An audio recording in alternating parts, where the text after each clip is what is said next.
We've got some breaking news coming in from Kerala. A 19-year-old nursing student has been gang raped in Varkala in Trivandrum district of Kerala.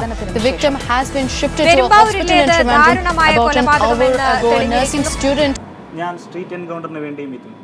ജിഷാവാദത്തിന്റെ പശ്ചാത്തലത്തിൽ കേരളത്തിലെ സ്ത്രീകളുടെ സുരക്ഷയെ സംബന്ധിച്ച് street encounter അഭിപ്രായങ്ങൾ തേടുന്നു. 1. കേരളത്തിലെ സ്ത്രീകൾ സുരക്ഷിതരാണോ? കേരളത്തിൽ പെൺകുട്ടികൾ സേഫ് ആണെന്ന് തോന്നുന്നുണ്ടോ? ഒരിക്കലില്ല.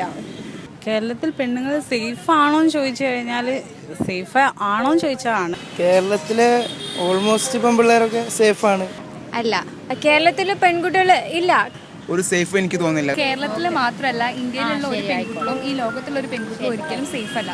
കേരളത്തിലെ പെൺകുട്ടികൾ ഒരിക്കലും സേഫ് അല്ല എന്നാണ് എൻ്റെ അഭിപ്രായത്തിലുള്ളത്.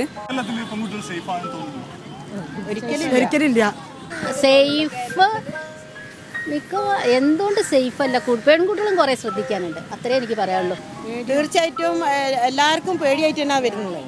ഇപ്പോൾ എത്ര വലിയ ടൗൺ ആയാൽ കൂടി ഒരു രാത്രി 6 മണി 7 മണിക്ക് ശേഷം നമ്മൾ സേഫ് ആണ് എന്നുള്ള ബോധത്തോടു കൂടി പെൺകുട്ടികൾക്ക് ഇറങ്ങാൻ പറ്റുന്ന ഒരു സിറ്റുവേഷൻ ഇപ്പോഴും കേരളത്തിലില്ല. സത്യം പറഞ്ഞാൽ ഇപ്പോഴത്തെ പെൺകുട്ടികളെ നമ്മളിങ്ങനെ ഒതുക്കി വളർത്തുന്ന ആ ഒരു രീതി കാരണം തന്നെയാണ് പ്രധാന പ്രശ്നം. നമുക്ക് ഒരുപാട് അനുഭവങ്ങൾ നമ്മളുടെ മുമ്പിലുണ്ട്. ഇപ്പോൾ ഒരു ജീൻസും ടോപ്പ് ഒരു പെൺകുട്ടി പുറത്തിറങ്ങിയാൽ അവരൊരു വേറൊരു കണ്ണോട് കൂടിയാണ് എല്ലാവരും കാണുന്നത്. നമ്മൾ നമ്മുടെ ഈ കൂട്ടിൻ്റെ ഈ ഒരു കുക്കൂൻ്റെ ഉള്ളിൽ നിന്ന് പുറത്ത് വരുമ്പം തന്നെ സത്യം പറഞ്ഞാൽ എല്ലാവരും സേഫ് ആവും. പക്ഷേ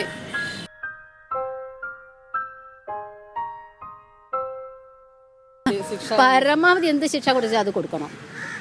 വധശിക്ഷ ഇങ്ങനത്തെ കാര്യങ്ങളൊക്കെ കോടതി കേസ് എന്ന് പറഞ്ഞ് വലിച്ചു നീട്ടാണ്ട് ഇവർക്കിപ്പോൾ ഒരു ജീവപര്യന്തമൊക്കെ കൊടുക്കുകയാണെങ്കിൽ പിന്നെ ഹ്യൂമൻ റൈറ്റ്സ് കമ്മീഷൻ ഇറങ്ങും, പിന്നെ അവരെ ജീവപര്യന്തം കുറയ്ക്കും. ഏറ്റവും ക്രൂരമായ രീതിയിൽ വധശിക്ഷ കൊടുക്കണം. ശരിക്കും തൂക്കിക്കൊല്ലൽ മാത്രമല്ല, എത്ര ക്രൂരമായി ചെയ്യാൻ പറ്റുമോ അത്ര ക്രൂരമായിട്ട് വധശിക്ഷ കൊടുക്കണം. ഇവരെയൊക്കെ വെച്ചിട്ട് എന്താ കാര്യം? ഇപ്പോൾ ഗോവിന്ദചാമിയൊക്കെ എന്താ, ജനങ്ങൾക്ക് അതൊരു എന്താ പറയുക, പിന്നീട് അങ്ങനെ ചെയ്യാൻ തോന്നരുത്. അവർ വീണ്ടും ഇത് ആവർത്തിക്കാതിരിക്കാൻ വേണ്ടി അവർക്ക് ശിക്ഷ കൊടുക്കുന്നതിൻ്റെ കൂടെ തന്നെ അവർക്ക് സൈക്കോളജിക്കൽ കൗൺസിലിങ്ങോ അവരുടെ സൈക്കോളജി മെൻറ്റ് ചെയ്യാനും കൂടി നമ്മൾ എന്തെങ്കിലും ചെയ്യണം. എന്താ പറഞ്ഞാൽ ഇവരിനി വീണ്ടും ആവർത്തിക്കരുത് ഇത്.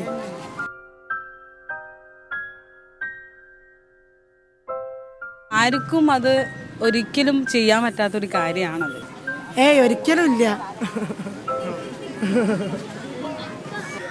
പെൺകുട്ടികളെയാ അതില്ല.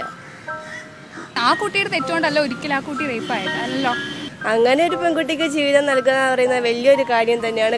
അവർക്ക് താല്പര്യം ഉണ്ടെങ്കിൽ ഞാൻ ഒരിക്കലും എതിർക്കില്ല. ആരും ചെയ്യില്ല, എല്ലാവരും അത് പറയാന്നല്ലാതെ ഒരിക്കലും ഒരാൾക്ക് അക്സെപ്റ്റ് ചെയ്യാൻ പറ്റില്ല. അതൊക്കെ സാഹചര്യങ്ങൾക്കനുസരിച്ചേ നീങ്ങാൻ പറ്റുള്ളൂ. അങ്ങനെ അങ്ങനെയല്ലേ പൊതുവേ ഒരു ധാരണയായിരിക്കുമല്ലോ, അതുകൊണ്ട് അത് ഇഷ്ടപ്പെടില്ല. ഒരിക്കലും വേറൊരാൾ അത് ഏറ്റെടുത്ത് നടത്തൂലെന്നാണ്. പക്ഷെ നമ്മളെ മനസ്സിൽ നമുക്ക് എല്ലാവർക്കും ഒരു വിഷമം ഉണ്ടാവും. അത് അത്രയേ ഉള്ളൂ. The ideal situation is that such a girl should get a life. സമ്മതിക്കാതിരിക്കൊന്നുമില്ല, അതിപ്പോൾ അവരുടെ തീരുമാനം. ഞാൻ അഗേൻസ്റ്റ് ആയിട്ട് എന്തായാലും ആയിരിക്കില്ല. തീർച്ചയായും അത് അവരുടെ കുറ്റമല്ലല്ലോ.